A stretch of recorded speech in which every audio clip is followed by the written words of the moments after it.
Hi అండి, ఎలా ఉన్నారు? బాగున్నారా? నేనైతే చాలా చాలా బాగున్నానండి. మీరందరూ కూడా బాగుండాలని కోరుకుంటున్నాను.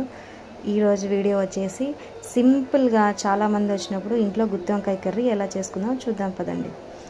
ఫస్ట్ అయితే టమాటాలు, ఉల్లిపాయలు ఒక బాండీలో మగ్గబెట్టుకుంటున్నానండి. మగ్గబెట్టుకొని బాగా మెత్తగా ఇలా మిక్సీ పట్టేసుకున్నాను. మిక్సీ పట్టేసిన తర్వాత ఒక బౌల్ పెట్టి ప్యాన్ పెట్టి ఆయిల్ వేసి కొన్ని పోపు గింజలు, కొంచెం కరివేపాకు వేసి మనం మిక్సీ పట్టి మసాలా ఉంది కదండి, ఆయిల్లో వేసేసానండి. వేసేసి దీంట్లో కొంచెం ఉప్పు, కారం అంతా మసాలాలోనే వేసేయాలండి. సైడ్ ప్యాన్ పెట్టేసి ఆయిల్ పెట్టేసుకుంటున్నాను. బాండీలో ఉప్పు, కారం, మసాలాలు, పసుపు, మనం దాంట్లోకి మసాలా ప్రిపేర్ చేసుకుంటాం కదండి, అది వంకాయలో పెట్టకుండా డైరెక్ట్గా అలానే వేసుకోవచ్చు. పక్కన ఆయిల్ వేడి చేస్తున్నాను చూడండి.